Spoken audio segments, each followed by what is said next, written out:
Fala galera, todo mundo entrando aí.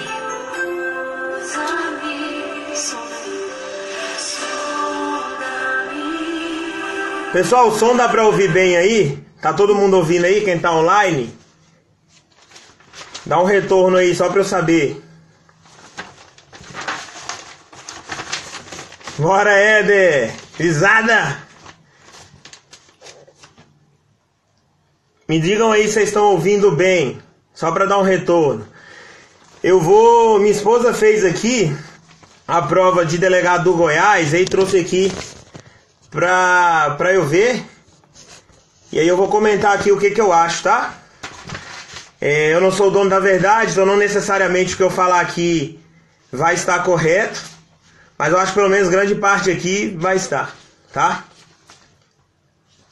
Então eu vou começar aqui, eu não sei ver aqui quantos tem, quantos não tem. E eu não sei mexer nisso aqui não, então eu vou deixar aqui, eu sei que acho que vai ficar gravado, deve dar pra gravar lá. Pra quem não vê, acaba vendo depois, tá? Então aí quem fez a prova aí vai acompanhando. Eu vou narrar aqui o que perguntava a prova, o que eu acho que é a resposta. E se puder ensinar alguma coisa sobre os itens aqui, a gente ensina. Beleza, pessoal? Então vamos começar aqui.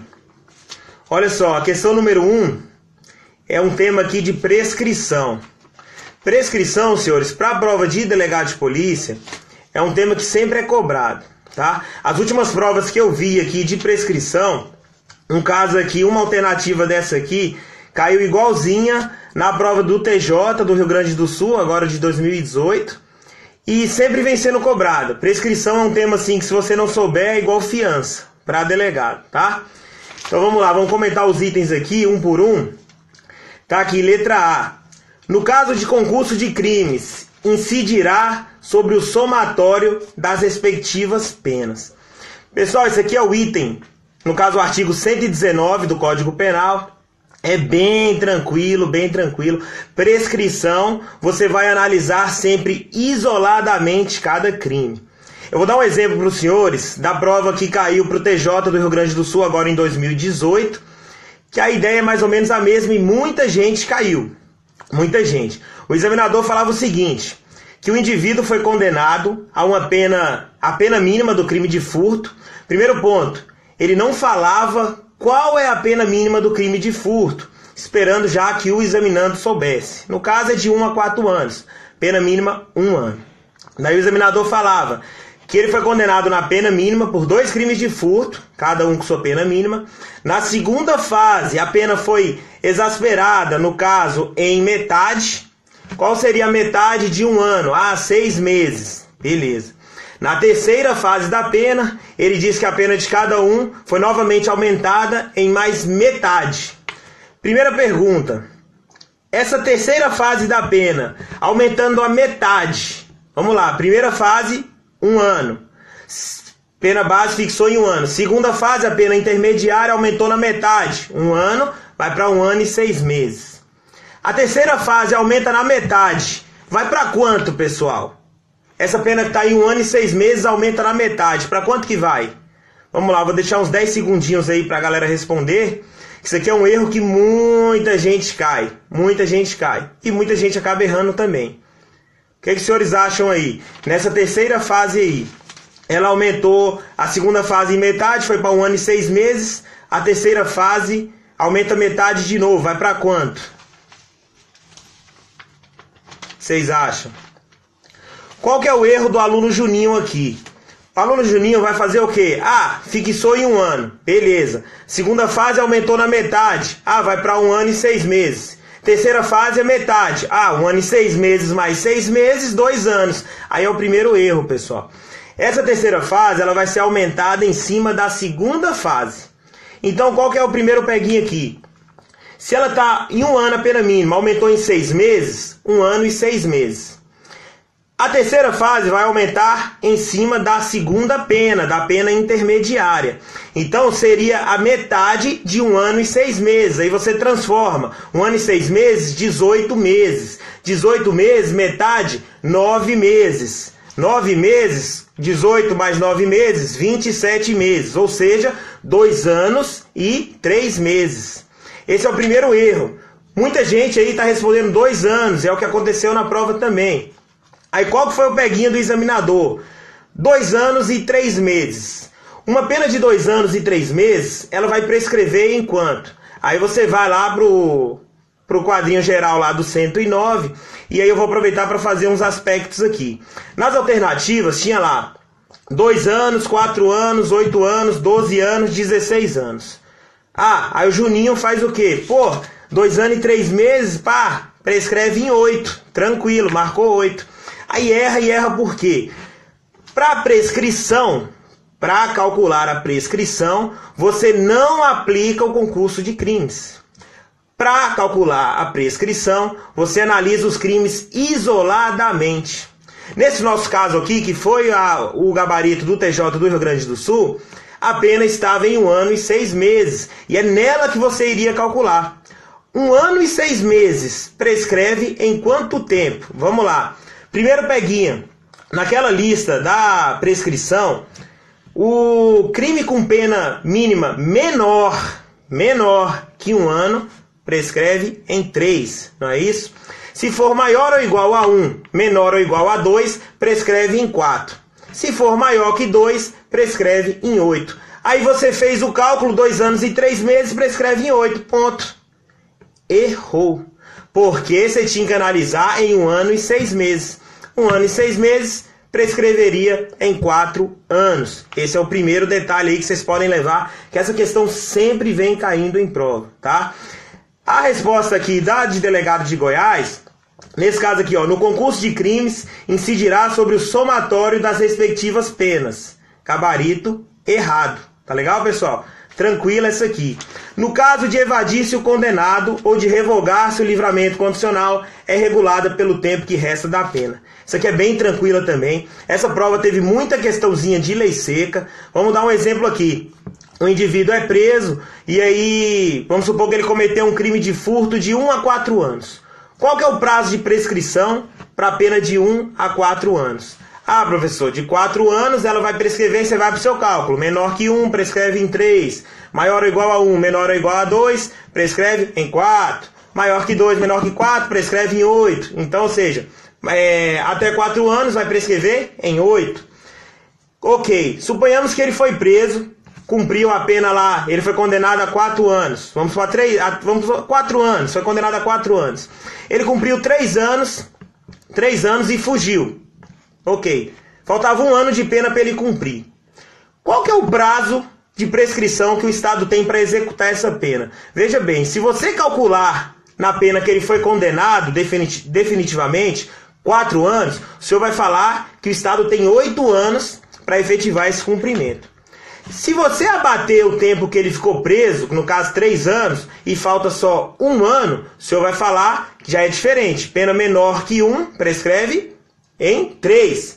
Pena maior ou igual a 1, maior ou igual a 1, prescreve em 4.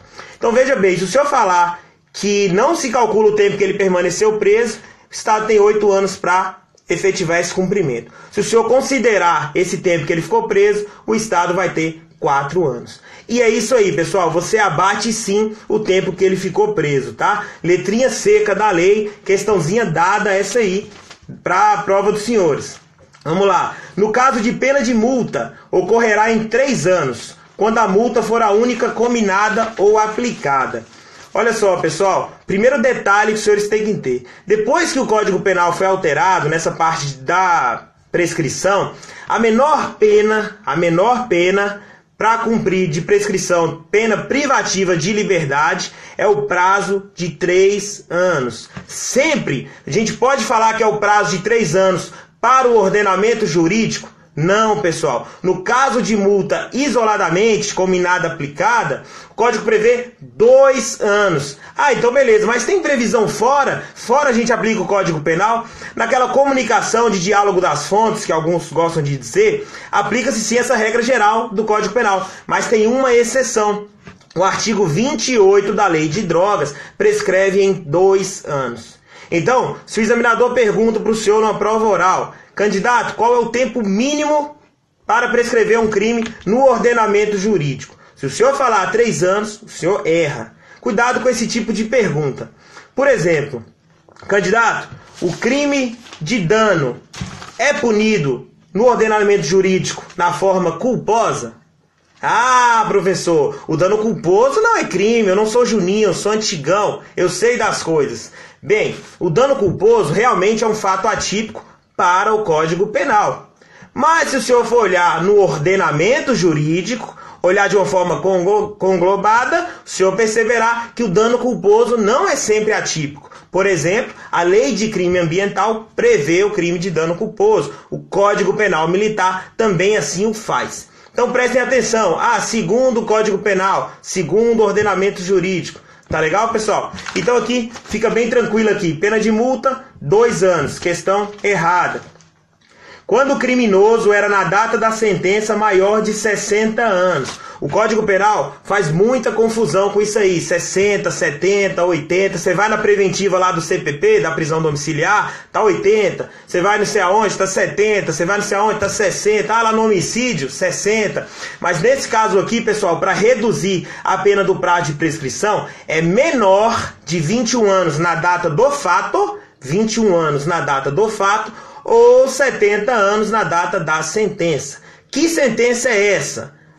É no trânsito em julgado? Não, pessoal, é na primeira sentença condenatória, tá? Os tribunais têm relativizado isso aí para entender que se os embargos de declarações forem acolhidos, vai ser perfeitamente possível aí também ele ter completado já, ele tiver 69 quando da sentença, mas já tiver 70 quando dos embargos, os tribunais admitem também essa redução, tá legal? Então é 70, a prova botou 60, gabarito errado. Por fim, mole também, antes de transitar em julgado, a sentença final começa a correr nos crimes permanentes a partir do dia que se iniciou a permanência. Pessoal, a prescrição não começa a correr do dia que se iniciou a permanência, e sim do dia que cessou a permanência, para os crimes permanentes. Qual que é a relevância disso? Se durante o prazo de um crime permanente, o indivíduo ele está continuando a cometer esse crime permanente, surge uma nova lei, uma lei penal mais grave. Essa nova lei mais grave pode incidir sobre esse mesmo fato? Perfeitamente, justamente pelo fato que é um crime permanente. O indivíduo tem 17 anos e sequestrou um cara, 17 anos e 11 meses. Ele permanece com um cara sequestrado aí até completar 18 anos e 2 meses. Vai sofrer a incidência do Código Penal. Tá legal, pessoal? Esse tempo todo aqui, nós lemos aqui uma questão da prova de delegado. Então, tem muita questão aí. Podem ficar tranquilo, pessoal. Se tiverem que sair, fiquem tranquilos aí que eu vou deixar isso aqui salvo. Vou ver como é que funciona. Não sei se fica muito tempo, se fica pouco tempo.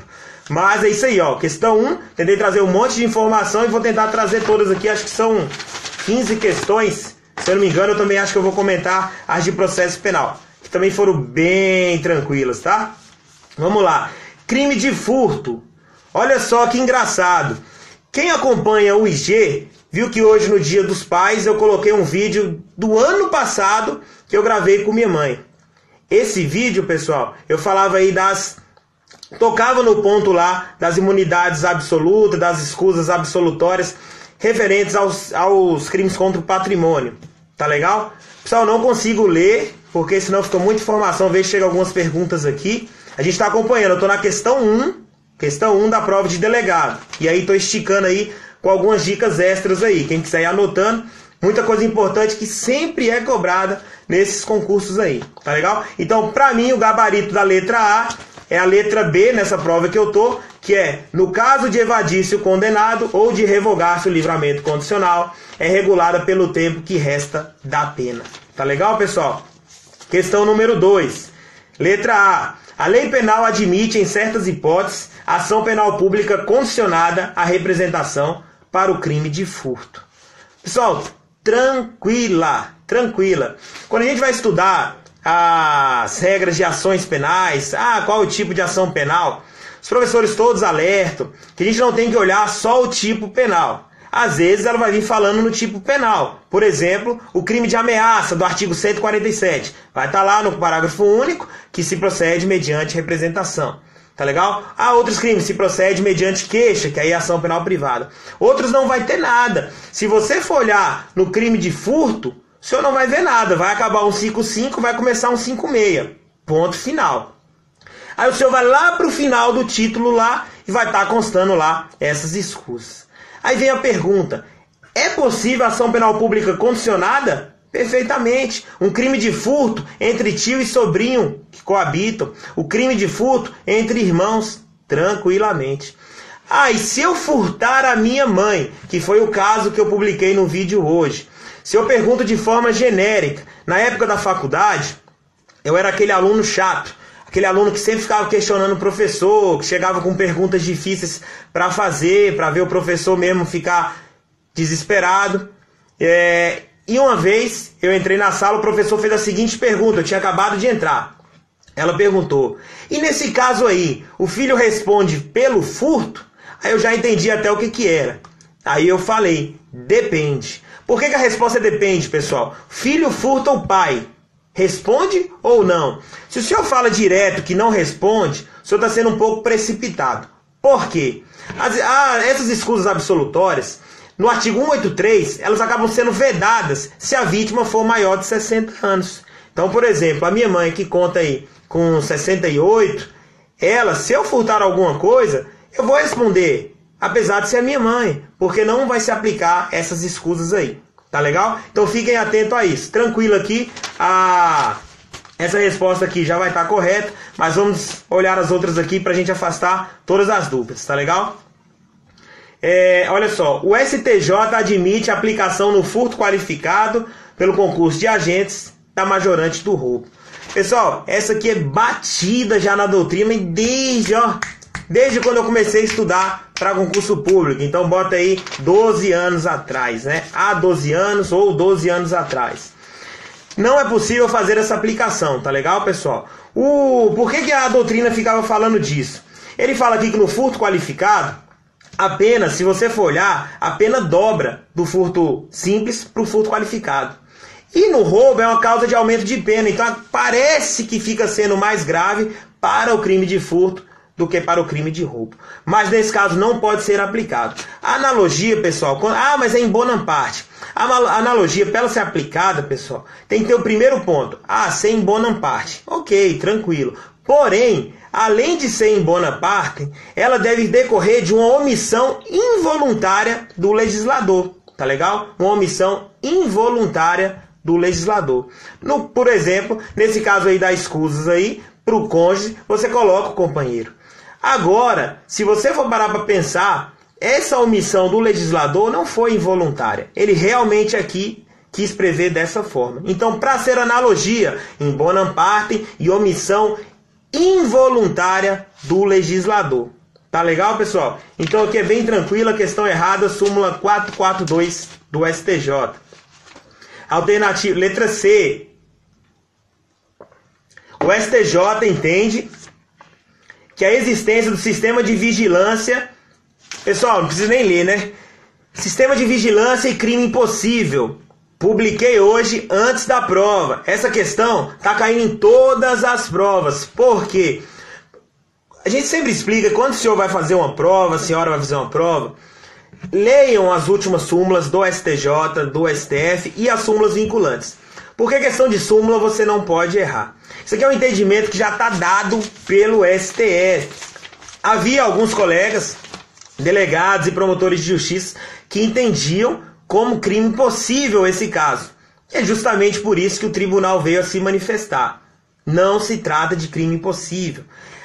Para ser crime possível, pessoal, a ineficácia absoluta do meio ou a impropriedade absoluta do objeto devem ser absolutas e não relativas. Por isso que fala que adota-se a teoria objetiva mitigada e não a pura, tá? Se a gente adotasse a pura, seja a ineficácia absoluta, seja relativa, crime possível. Mas aqui a gente não adota assim, tá legal? Não vem aplicar aqui tentativa inidônea, crime oco, negativo. Então, sistema vigilância, furto, Crime possível? Não, crime tentado, tá legal? Porque você pode ter os melhores aparatos de televisão, o segurança, pode ser que no momento o segurança estava distraído, pode ser que o vigia estava dormindo e não viu no circuito interno, então isso não vai impedir o crime de furto. Portanto, tranquilamente, a tentativa existe, tá legal?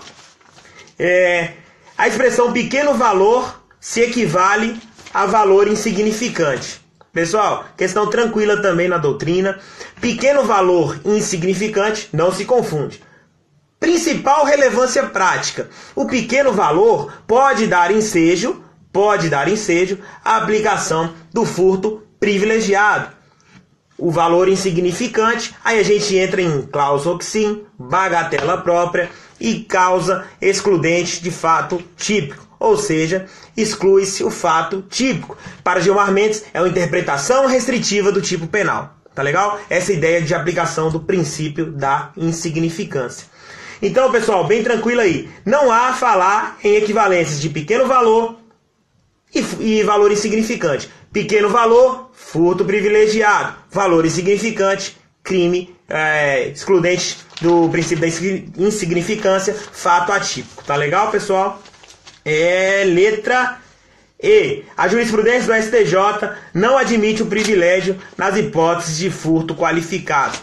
Chama-se, pessoal, de furto híbrido, ou seja, soma-se o furto privilegiado com a qualificadora. É possível? Perfeitamente, desde que a qualificadora seja de natureza objetiva. Por quê? Porque o privilégio é subjetivo. Subjetivo mais subjetivo não vai poder. Subjetivo mais objetivo, tranquilamente possível. Falando nisso, nessa equivalência aí de privilégio com qualificadoras objetivas, muito se discutia sobre o crime de homicídio. Vamos só fazer um adendo, isso não está na prova.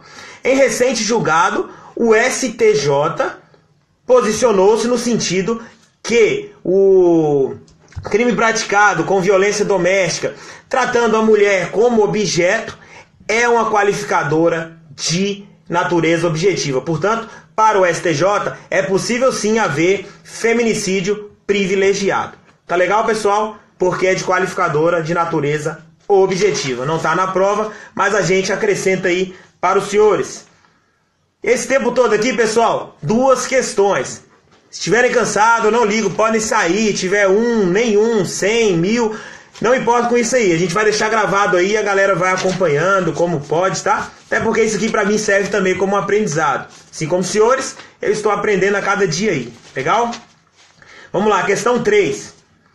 Sobre as contravenções penais. Admite ação penal privada? Vamos lá. Primeiro ponto. Pela letra da lei, não. Toda ação penal é de ação penal pública incondicionada. Questão tranquila. Então já não marca essa. Mas vamos fazer um adendo aqui. Qual que é a crítica que a doutrina faz? A contravenção, ela é chamada também de crime anão. Porque ela é menor que o crime. Aí veio a lei 9.099 de 95 e alterou a natureza da ação penal dos crimes de lesão corporal leve. Crime de lesão corporal leve passou a ser o crime de lesão corporal leve, ele passou a ser de ação penal pública condicionada à representação. Ora, professor, quem pode o mais, pode o menos. Por que a lesão leve, que é mais grave que a vias de fato, é ação penal pública condicionada e a vias de fato é incondicionada? Por isso que já teve casos que o STF, contrariando a doutrina, ele vem e fala, negativo, a contravenção penal foi, é e sempre será de ação penal pública incondicionada. A doutrina critica justamente nessa ponderação.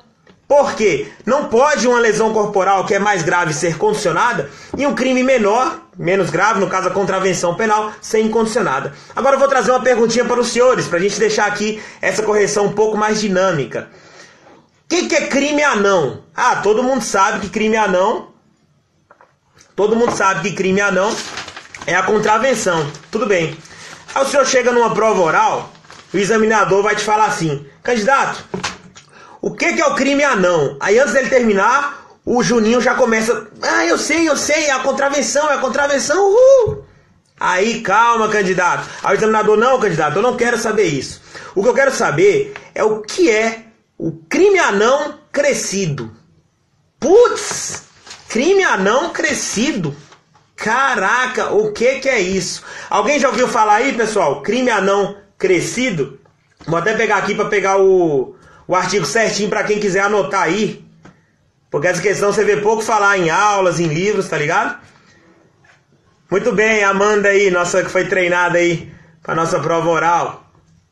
Essa foi perguntada, crime a não crescido. Eu vou pegar aqui para ver só para os senhores colocar aí certinho aí qual é a contravenção, para os senhores anotar. Deixa eu só achar aqui.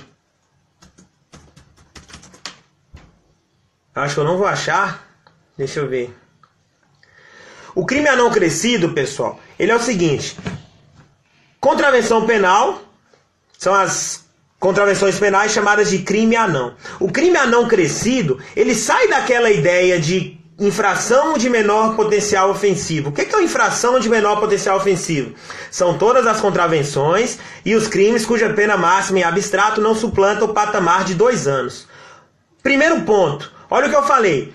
São todas as contravenções penais, ponto. Aí começa outra frase, outra oração. E os crimes cujas penas máximas em abstrato não suplantam o patamar de 2 anos. O que eu quero dizer com isso? Esse limite de 2 anos para ser infração de menor potencial ofensivo é para crimes. Ou seja, é possível contravenção penal ser infração de menor potencial ofensivo, independentemente da sua pena. Por quê? Porque são todas as contravenções penais e os crimes cujas penas máximas não suplantam o patamar. Eu estou tentando achar aqui, eu não tô conseguindo achar, mas essa contravenção penal é uma que se refere a loterias e ela tem a pena de 4 anos. E eu não estou achando aqui essa contravenção penal. Deixa eu só caçar aqui. Deixa eu ver se eu acho aqui.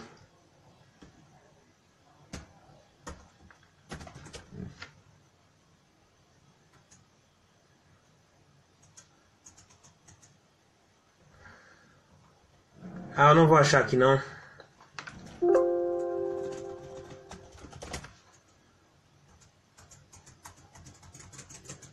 Não achei.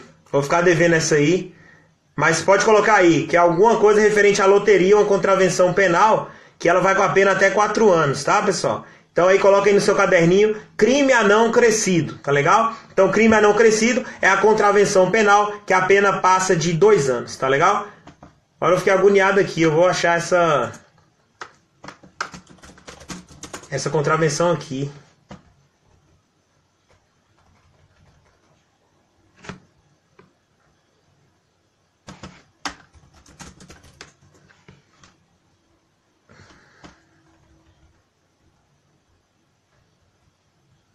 Não tô achando aí não, pessoal. Depois eu vou pegar aí pra vocês.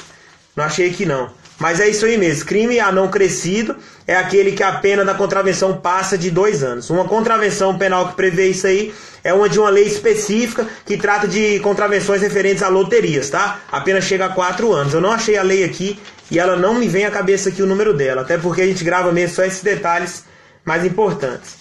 Então vamos lá. Letra B. Não há reincidência quando o agente pratica uma contravenção depois de passar em julgado a sentença que o tenha condenado no Brasil por motivo de contravenção. Pessoal, isso aqui, a gente faz um quadro, inclusive eu fiz aqui o quadro para minha esposa aqui, é um quadro que não tem erro. Quando você faz esse quadro, você não erra mais questão de reincidência. Eu vou colocar aqui para os senhores, pergunta item 1, item 2 e se é reincidente ou não. Primeiro ponto, os itens de número 1 que eu perguntar, senhores imaginem que é algo transitado em julgado, tá? E depois aí comete o crime 2. Vamos lá. Item 1. Cometeu crime no Brasil, depois transitou em julgado, cometeu crime no Brasil. Pensem que foi no prazo de 5 anos, tá legal, pessoal? Dentro desse prazo aí de 5 anos. Cometeu crime no Brasil, cometeu crime de novo no Brasil, depois de transitar em julgado, reincidente. Vamos lá. Cometeu crime no Brasil, cometeu contravenção. Opa! Cometeu crime no Brasil, cometeu contravenção no Brasil. É reincidente ou não? Reincidente, pessoal. Tranquilamente. E aqui vem um adendo para os senhores. Crime, reincidência. Crime, contravenção, reincidência. E se o agente pratica contravenção no Brasil e outra contravenção no Brasil? Contravenção, ele é reincidente? Ah, professor, o código fala crime, então ele não é reincidente. Aí o Juninho erra, pessoal. Porque a lei de contravenção penal, no artigo 7º, ela vai prever essa hipótese de reincidência. Então vamos lá. Crime, reincidência. Crime, contravenção, reincidência. Contravenção, reincidência, não pelo Código Penal, mas pela lei de contravenção penal. E se comete contravenção e crime? Olha que engraçado, por falta de previsão legal, não vai valer como reincidência, porém, pode valer como maus antecedentes, tá legal? Aí o que eu perguntaria numa prova, que o examinador nem chegou aí tanto aqui? E se o agente comete um crime no estrangeiro e um crime no Brasil? Reincidente. E se o agente comete um crime no estrangeiro e uma contravenção no Brasil? Reincidente. Aí agora vem o detalhe. E se o agente comete uma contravenção no estrangeiro e uma contravenção ou um crime no Brasil? Aí ele não é reincidente. Ué, professor, mas por quê? Porque a lei de contravenção penal prevê expressamente que a contravenção penal não tem extraterritorialidade, tá legal? Ou seja, contravenção no exterior pouco importa pra gente, tá legal? Crime no exterior vai afetar aqui no Brasil para fim de reincidência. Contravenção no exterior, nada. Contravenção no Brasil, só se for seguida de uma contravenção. Contravenção no Brasil, seguida de um crime, também não é reincidente por ausência de previsão legal. Então vamos lá, resumindo. Crime, reincidente. Crime, contravenção, reincidente. Contravenção, crime, não é reincidente. Contravenção, reincidente, não pelo Código Penal, mas sim pela Lei de Contravenção Penal, artigo 7º. Crime no estrangeiro, contravenção ou crime no Brasil, reincidente. Contravenção no estrangeiro, contravenção ou crime no Brasil, não é reincidente, porque não se aplica a extraterritorialidade às contravenções penais, ao contrário do crime. Beleza, pessoal? Depois vão vendo aí devagar, eu tô falando um pouco rápido, até porque eu tô aqui na terceira questão ainda aqui da prova de delegado, tá? Hoje nós estamos aqui domingo, dia 18. Ao invés dos senhores estar numa balada aí, estão acompanhando aí uma correção. Verificar erros, pessoal, é a melhor forma de aprender, tá? Como eu estou mostrando aqui para os senhores, essas questões se repetem. Tem questão aqui que caiu no TJ do Rio Grande do Sul de 2018. Tem questão aqui que caiu no MP do Mato Grosso do Sul de 2018, no MP de Minas de 2018. Então as questões se repetem, até porque o examinador não tem para onde ir, em especial na parte geral do Código Penal. Tá legal? Fica sempre aqui no mesmo tipo de questão. Então vamos lá? Letra C. A tentativa de contravenção é punida na forma prevista pelo Código Penal. Pessoal, isso aqui é batido. Quando os senhores vão estudar quais são as infrações penais que não admitem a tentativa, as duas primeiras infrações penais que qualquer professor, qualquer doutrina vai falar é crime culposo, e aí vão dar a exceção da culpa imprópria, que nós vamos entrar aqui, e contravenção penal. Aí o professor vai falar, coloca um asterístico aí, bem no cantinho, e bota contravenção penal admite tentativa. A tentativa, pessoal, ela é possível, mas ela não é punível. Se eu for olhar o artigo 4º da Lei de Contravenção Penal, é expresso, não se impune a tentativa de contravenção penal. Portanto, é errado o senhor falar, no Brasil não se admite tentativa de contravenção. Cautela, porque se o examinador for bem sacana, ele pode sim considerar como errada a sua resposta. Por quê? Porque é possível sim, mas não é punível. Vamos fazer uma pergunta legal aqui nesse tema? Olha só, o senhor vem aqui e fala, candidato, qual o nome do crime? Essa questão aqui, inclusive, foi do MP de Minas Gerais de 2018. Qual que é o nome do crime em que a pena da tentativa é punida da mesma forma que a pena do crime consumado? Como se chama as infrações penais em que a pena da tentativa é punida da mesma forma que a pena do crime consumado? Quando os senhores vão analisar punição da tentativa, vai falar assim, que a gente adota a teoria objetiva, porque considera-se o resultado e não a intenção do agente. É até a ideia que chega de crime manco, porque se nós formos analisar a intenção do agente, ou seja, o critério subjetivo entre crime e contravenção penal, o dolo é o mesmo. O dolo de da tentativa e da consumação. O dolo de quem quer matar é o mesmo dolo de quem quer tentar matar, pessoal. Tá legal? Pessoal, e outra coisa, é dolo, tá? Já vi muita gente aí falar assim, o cara tá com dolo. Crime doloso. Sozinho é dolo, tá legal? Dolo, não é dolo, tá legal? Então, subjetivamente, veja comigo, subjetivamente a intenção de quem quer matar e de quem tenta matar é a mesma. Ele queria matar desde o início. Então é 100% subjetivo para matar quanto tentar matar. Então, subjetivamente, a perninha, tanto do crime tentado quanto do crime consumado, é do mesmo tamanho. Agora, objetivamente, se a gente for analisar o resultado, a tentativa não chega ao ponto de uma consumação. Então a perninha, a gente vai esticar uma perninha de um lado, subjetivamente, da tentativa, e uma perninha da consumação, está idêntica. As duas estão no mesmo tamanho. Agora, se olhar objetivamente, a perninha da tentativa não completou igual a da consumação.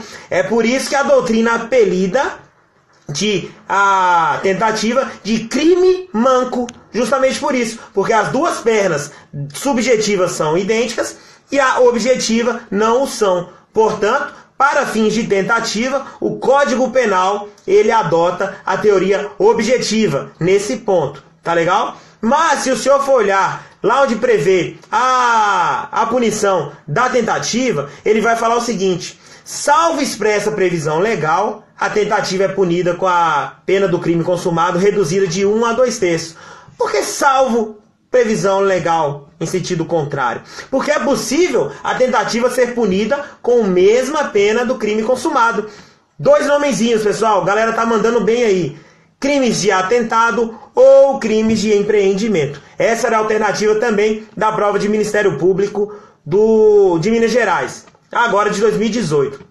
Aí olha só, pessoal, vamos fazer uma pergunta, vamos esticar um pouco esse tema aqui. Eu peço até desculpa que o horário pode esticar um pouquinho, mas vai ficar gravado, pessoal. Quem for trabalhar amanhã, eu também vou trabalhar, não tem problema nenhum não. Vou deixar gravado, não sei se some, tá? Mas aí já não é comigo. O senhor chega numa prova e o examinador começa com a seguinte pergunta: candidato, como se chama o crime em que a pena da tentativa é idêntica à pena do crime consumado? Aí o Juninho, peito inchado, excelência, trata-se do crime de empreendimento, também chamado... Peraí que tá dando interferência. Trata-se do crime de empreendimento, também chamado de crime de atentado. Expressãozinha também que já foi cobrada para delegado de polícia em São Paulo. Aí o examinador, tudo bem, candidato. Candidato, eu queria que o senhor me falasse um crime em que a pena da tentativa é punida, porém, se o crime se consumar, é fato atípico. Eu quero um crime em que se ficar na forma tentada, ele é punido, e se ficar na forma consumada, ele é atípico. Meu Deus! E agora? Quem poderá nos defender? Pessoal, é tranquilo aqui. Isso aqui é uma expressão que a doutrina chama de crimes de lesa pátria. Crimes de lesa pátria. Se ficar na forma tentada, o crime é punido. Se ficar na forma consumada, o crime não é punido. O maior exemplo, a Lei 7170 de 83. Crimes contra a segurança nacional. Tem lá, por exemplo, que o agente quer desmembrar o Estado brasileiro. O pessoal do Rio Grande do Sul não quer ficar junto com a gente, quer se separar. Eles tentam essa separação e não conseguem. Ficou na forma tentada. Vai ser punido. Aí se conseguir, meu amigo, se conseguir, aí já era. Já era por quê? Porque se trata de uma nova soberania. Então é por isso que a doutrina fala que, ficando na forma tentada, ainda está sobre nossa jurisdição. Pena neles. Consumando, seria considerado fato atípico por isso. Crimes de lesa pátria. Guardem esse detalhe aí. Não está na prova, mas foi um acréscimo aí para deixar bem recheado aqui. A gente ainda está aqui na questão 3. Então vamos lá, ó. Segundo a Constituição, as contravenções penais em detrimento de bens, serviços e interesse da União, entidade autárquica, empresa pública, são de competência da Justiça Comum Federal. Pessoal, contravenção penal nunca, eu disse, nunca vai ser da Justiça Federal. De primeiro grau. Por que eu falo isso, pessoal? Coloque um asterisco e cuidado com a sua afirmação. Justiça Federal, um juiz de primeiro grau, nunca, never, vai julgar alguma contravenção penal. Mas existe uma hipótese, uma única hipótese, em que é possível sim a contravenção penal ser apurada, processada e julgada na Justiça Federal. Quando? Quando quem cometer tiver foro por prerrogativa de função. Por exemplo, um juiz federal pratica uma contravenção penal. Ele vai ser julgado no TRF. Aproveitando o ensejo, lembro aos senhores que em relação ao foro privilegiado, ou por prerrogativa de função, melhor usar essa segunda expressão, em que pese o STF utilizá-las como sinônimos. Vocês têm que entender que caso um juiz cometa a contravenção penal, um juiz federal, ele vai ser julgado pelo TRF. Portanto, é possível sim a Justiça Federal, excepcionalmente, julgar contravenção. O que eu queria dizer aos senhores é a mudança recente que tivemos do seguinte entendimento. Prerrogativa de função, pessoal, o indivíduo só vai ser julgado no seu foro por prerrogativa de função se o crime for cometido durante o mandato, não é mandado, tá legal, pessoal? Durante o mandato e o crime tiver relacionado aos exercícios de suas funções, tá legal? Coloquem isso aí na telinha. Ah, e se ele perdeu o mandato, ele renunciou, e aí, mantém ou não mantém? Há muito tempo isso era bem discutido aí nos tribunais. Em recente julgado, o ministro levantou questão de ordem, em modo de dizer, e pediu para discutir esses dois pontos do foro por prerrogativa para crimes cometidos antes ou depois do mandato e também para o caso do indivíduo perder o mandato durante o processo e julgamento. O que ficou entendido? Criou-se, pessoal, um prazo limite. A partir desse prazo, ocorre uma estabilização da competência. Ela não se altera mais, tá legal? Que é o quê? É o despacho da intimação para apresentação de alegações finais, tá legal? Recente julgado aí, bastante importante, não foi cobrado, mas a gente fez aqui um acréscimo. Então, lembre-se, contravenção penal e sociedade de economia mista, ó, longe da Justiça Federal. Sempre em regra. Tem essa exceção aí da contravenção penal em foro por prerrogativa e a da sociedade de economia mista também tem duas exceções em que os tribunais admitem sim ser o processo de julgamento ocorrer na Justiça Federal. Tá legal, pessoal? Por último, letra E, por último da terceira questão. Eu vou trazer muito conhecimento, pessoal. Tá de parabéns aqui a banca do Goiás para as questões de penal. Eu só olhei aqui as questões de penal e processo. Eu nem olhei as de extravagante, porque eu queria já fazer essa live aqui para os senhores. Tá legal? Letra E da questão 3. A pena de prisão simples não pode ser cumprida em regime fechado, mesmo em caso de regressão de regime. Tranquila! Questão correta. Questão 3 é essa aqui, a alternativa. Por quê? Coloque assim no seu caderno, pessoal. Pena de reclusão. A pena de reclusão, ela pode ser cumprida em regime aberto? Pode. Em regime semiaberto? Pode. E em regime fechado? Pode. Nos três de forma inicial. Então, um condenado a crime por reclusão, ele pode começar a cumprir a pena no regime aberto, no regime semiaberto ou no regime fechado. E se eu pergunto para o senhor, e no caso de detenção? A pena de detenção permite o cumprimento em regime fechado? Se a pergunta for, é possível cumprir inicialmente uma pena de detenção em regime fechado? Não. Por quê? Porque a detenção, pessoal, ela só cabe em regime aberto e em regime semiaberto como forma inicial de cumprimento da... Ah, professor, mas cabe sim como forma de regressão de regime. Pode. mas aí não será mais regime inicial de cumprimento de pena. Então a detenção pode ser cumprida em regime fechado? Pode, em caso de regressão de regime, mas não em caso de regime inicial. E a prisão simples, que é aquela prisão sem rigor penitenciário, que é aquela prisão para fins de contravenções penais. Pode no regime aberto? Pode. Pode no regime semiaberto? Pode. Pode no regime fechado? Não. Ah, professor, beleza, não pode no regime inicial, mas pode por regressão, não é isso? Negativo, tá legal?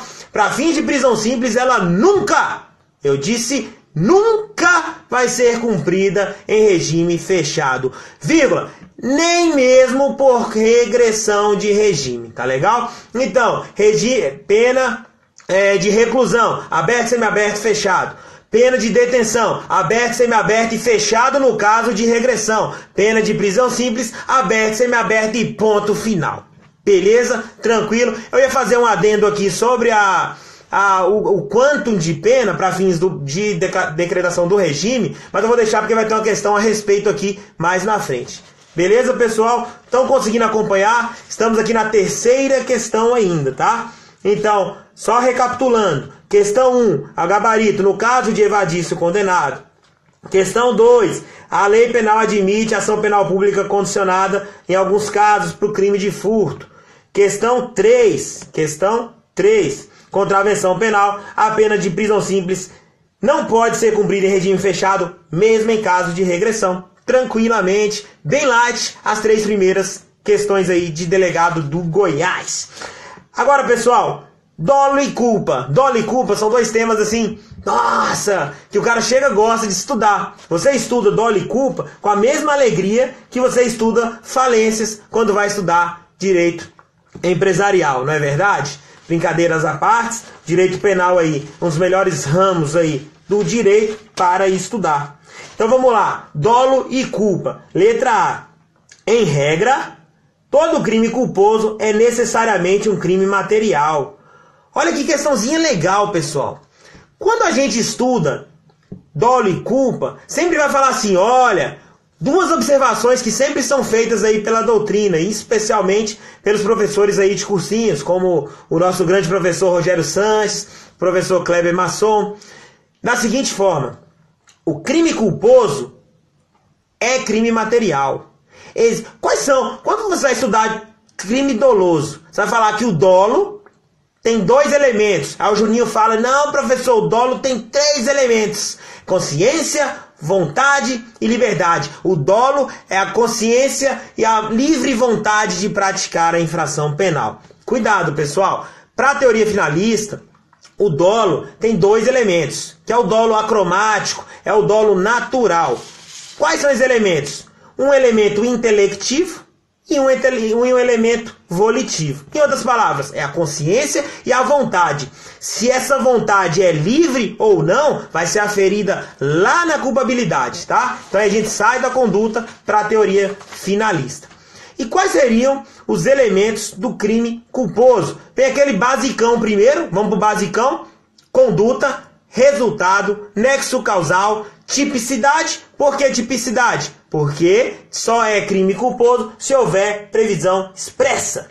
Se houver previsão expressa. Aqui vem mais um ponto interessante. Vamos só terminar. São esses 4 aqui. E aí vem mais 2. Para a gente fechar 7 elementos aí. Como a regra geral aí que a doutrina passa.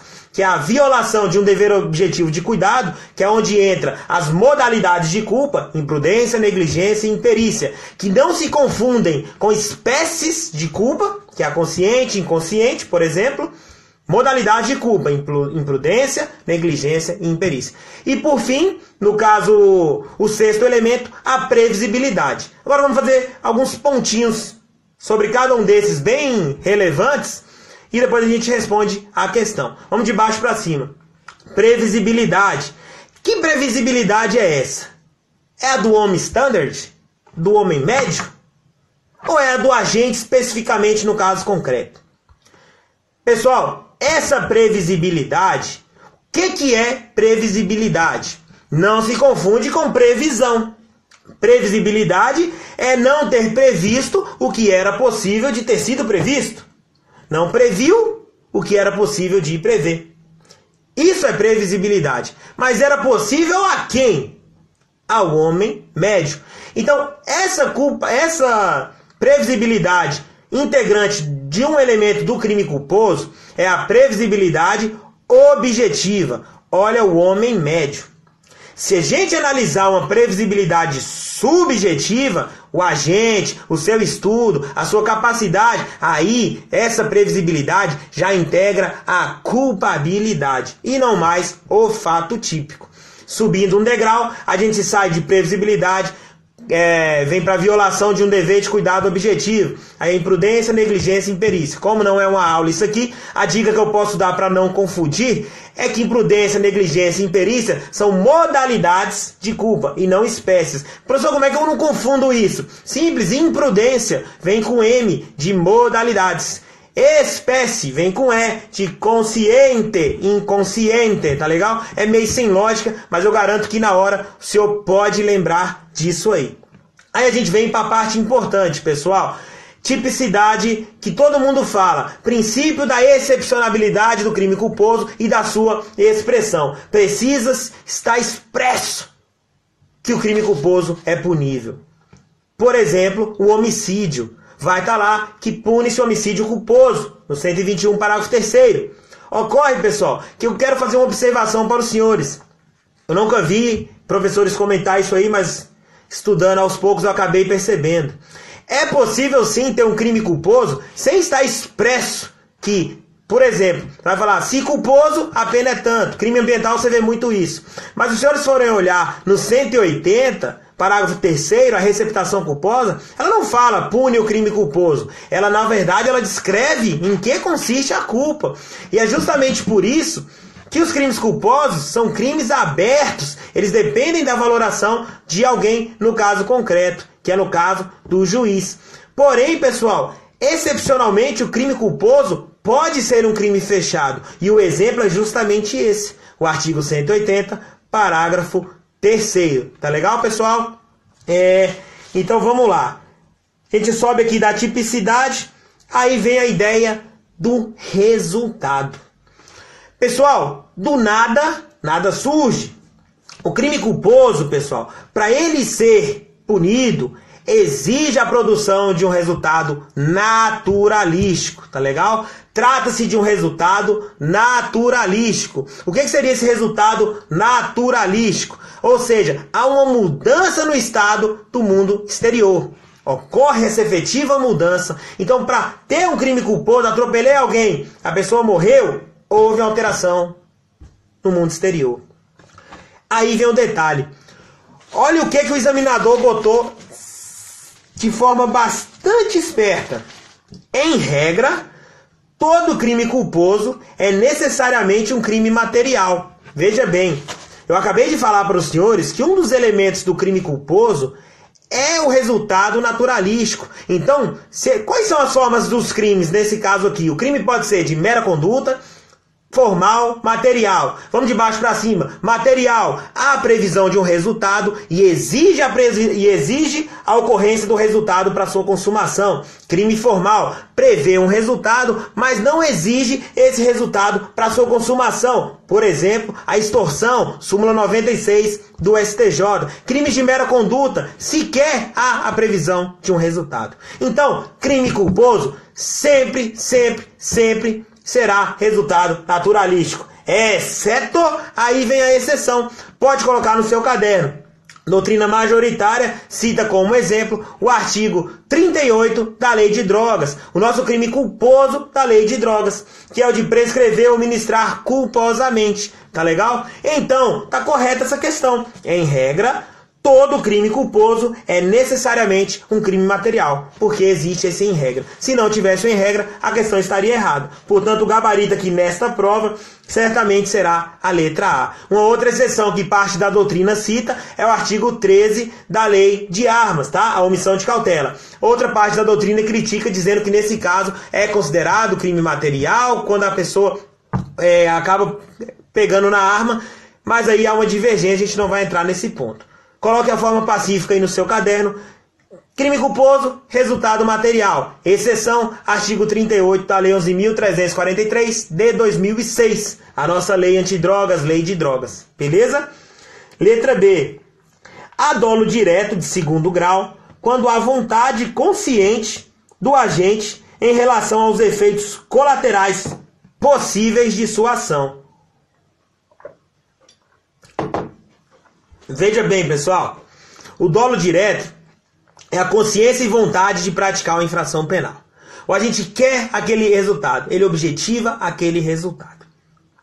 O dolo direto, pessoal, pode ser o de primeiro grau. O de primeiro grau é o dolo por excelência. O agente previu e quer praticar aquele resultado. Ponto final, 100%, não se discute. Dolo direto de primeiro grau é o que a gente estuda. O dolo direto de segundo grau, pessoal, ele é chamado de dolo de consequências necessárias. O agente quer praticar um resultado. Esse resultado necessariamente, obrigatoriamente, vai produzir outro resultado. Não é dolo eventual, é dolo direto de segundo grau.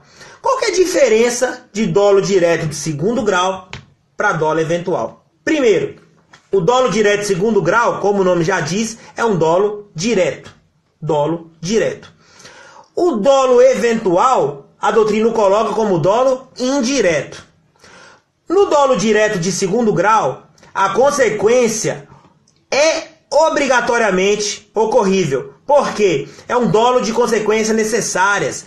Obrigatoriamente aquela conduta vai culminar em outros resultados. O agente sabe disso. No dolo eventual, a consequência é possível e não certa. Vamos dar dois exemplos para ficar bem claro. Olha só. João quer matar um passageiro no avião. João coloca a bomba nesse avião. O avião vai explodir, vai morrer João, dolo direto de primeiro... Esse passageiro que ele queria matar, dolo direto de primeiro grau. E os outros passageiros, tripulantes, aeromoças, piloto, copiloto, todos esses outros, pessoal, terão também homicídio por dolo direto de segundo grau. Ah, pessoal, mas ele só assumiu o risco. Não, pessoal. O assumir o risco é de um resultado possível. Se o resultado é certo, dolo direto de segundo grau. Um segundo exemplo. O indivíduo quer matar o motorista do carro X. Aí ele mira e acerta o motorista. Tem um passageiro nesse carro. Se você atira na cabeça de alguém que está conduzindo um veículo, esse veículo capota, necessariamente essa pessoa passageira vai morrer? Não necessariamente. É possível ele assumir o risco, mas não é certo que essa pessoa passageira vai morrer. Então, visou um resultado, produziu, a consequência era certa, dolo direto segundo grau. A consequência era possível, dolo eventual. Então não confundam. Acrescentando, para a gente deixar um pouco mais amplo aí esse pouquinho de conhecimento que eu venho trazendo aos senhores, e o que seria o dolo direto de terceiro grau? Isso aí vem de um promotor do Ministério Público do Goiás, Marcelo Azevedo, que ele trata da seguinte forma. A gente vamos pegar o exemplo do avião. Você quer matar um passageiro, vai explodir o avião. Todos os outros passageiros também irão morrer. E se dentre esses passageiros existe uma mulher grávida? Veja bem, homicídio de quem queria, dolo direto de primeiro grau. Homicídio de todos os outros, dolo direto de segundo grau. E o nenenzinho, o feto da mulher que estava grávida, ele vai responder por esse aborto por dolo direto de terceiro grau. Tá legal, pessoal? Então vem dolo direto de primeiro grau, dolo direto de segundo grau, dolo direto de terceiro grau. Aí o examinador colocou aqui na prova. O dolo eventual, há dolo direto de segundo grau quando há vontade consciente do agente em relação aos efeitos colaterais possíveis. Tá legal? Errada. Efeitos colaterais possíveis, dolo eventual. Efeitos colaterais certos, consequência necessária, dolo direto de segundo grau. Beleza, pessoal? Questão bem tranquila, bem tranquila.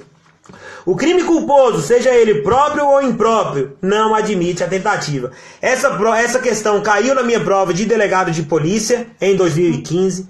Essa questão cai toda hora com nomenclaturas distintas. Na minha, se eu não me engano, ele colocou pune-se o crime, pune-se a tentativa do crime impropriamente culposo.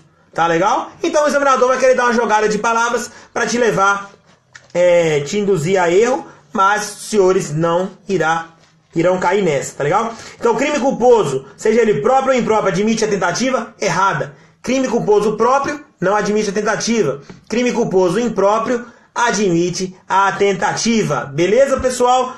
Por exemplo, me dá um exemplo, professor, de crime de culpa imprópria. Pessoal, a culpa imprópria, ela é tratada no tema de discriminantes putativas, tá legal?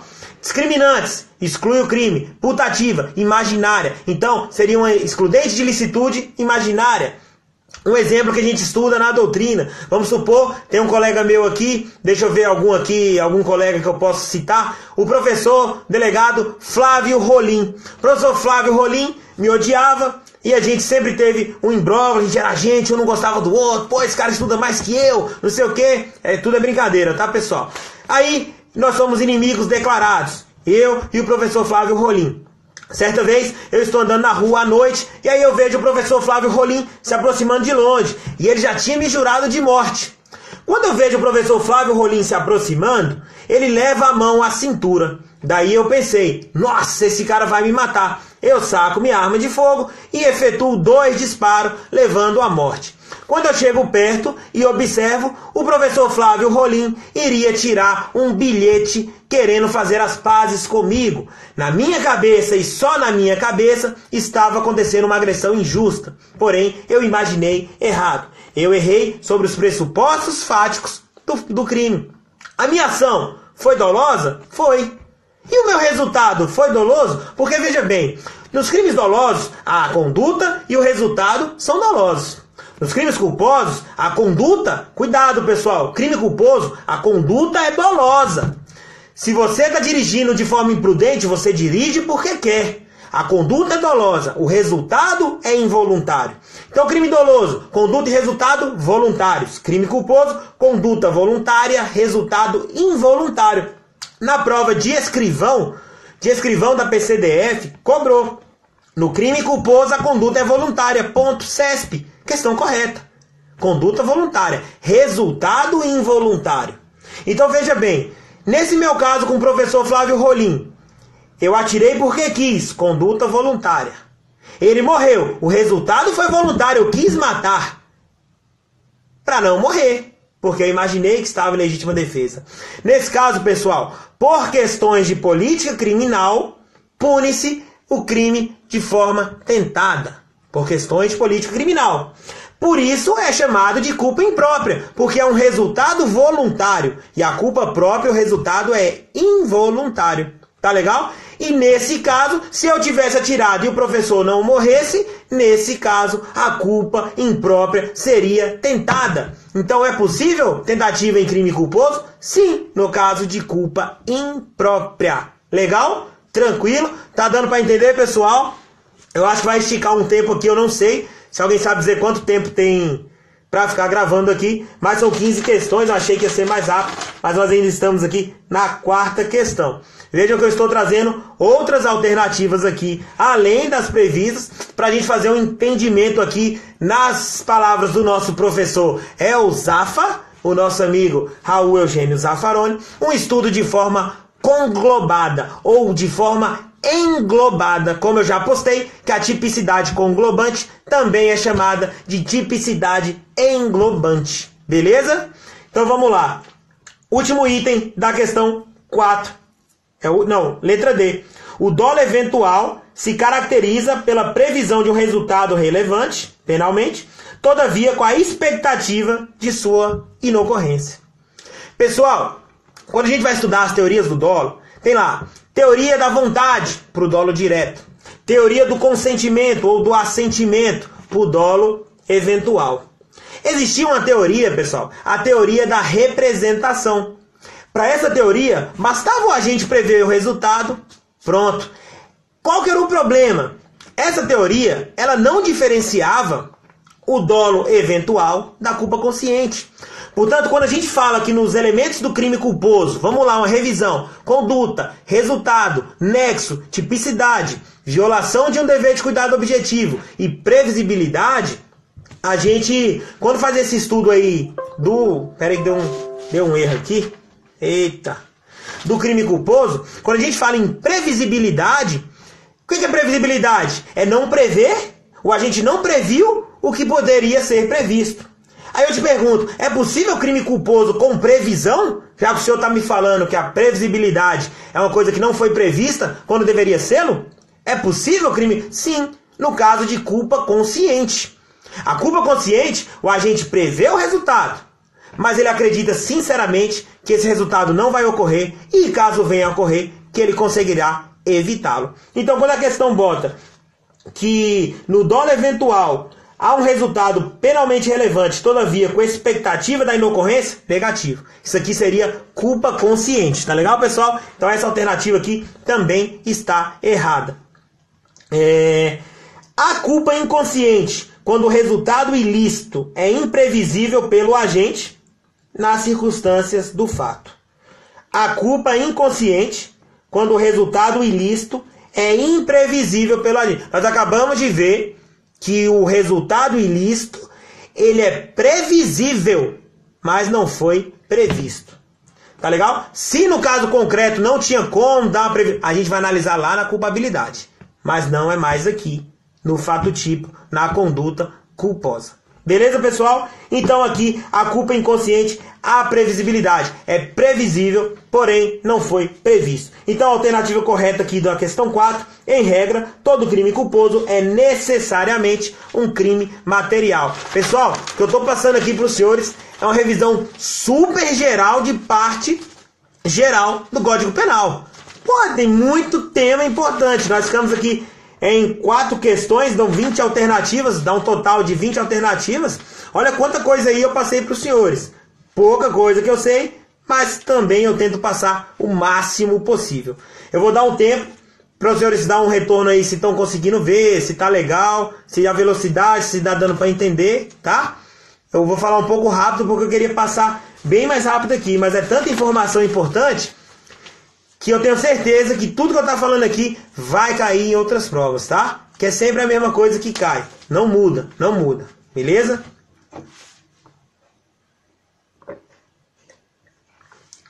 Eu vou pedir 2 minutos, pessoal, só para eu encher essa garrafinha aqui, esse copo de água, e eu volto aí 1 minutinho, tá legal?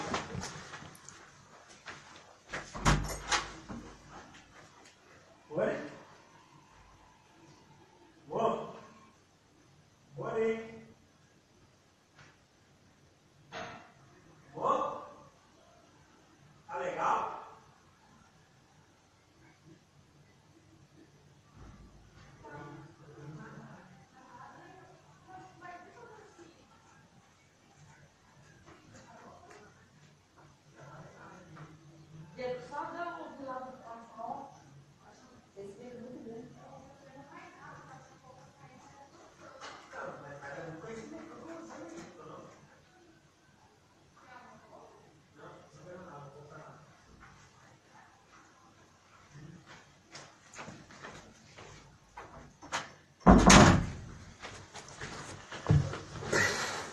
Vamos lá, pessoal, voltamos aqui. Então vamos lá. Eu vou tentar ir mais rápido aqui. Crimes contra a honra, previsto no Código Penal. Crimes contra a honra, pessoal, tem um colega meu que passou no concurso comigo, e ele falava que esse é um dos temas mais difíceis, um dos temas mais complicados de memorização para a realização de provas. Quando ele cai em objetiva, cai de jeito aqui. A sua cabeça começa a embrulhar. Mas eu vou passar uma estratégia aqui, que é que eu sempre utilizei, e ela dá certinho, vocês vão ver que é bem tranquila para responder qualquer questão. Olha só, quem assistiu a minha aula no Instituto Fórmula, sobre questão aí sobre os crimes contra a honra, isso aqui ficou batido. Se viu essa aula e chegou nessa prova aqui, ó, ia parecer Picasso, só marcando, sorrindo alegre, legal? Todo serelepe, feliz, porque é uma questãozinha dada. Qual que é, olha só, pessoal, qual que é o detalhe aqui? Quando a gente estuda crimes contra a honra, existem sempre alguns detalhes principais que sempre são recorrentes em provas. E a galera erra, pessoal. E a galera erra. Olha só. Letra A. Não constitui crime, não constitui calúnia, difamação ou injúria punível a ofensa irrogada em juízo. na discussão da causa pela parte ou por seu procurador. Primeiro ponto, abrange parte, abrange procurador. Tranquilo. Agora, como gravar que não tem os três? Só dois que se beneficiam disso.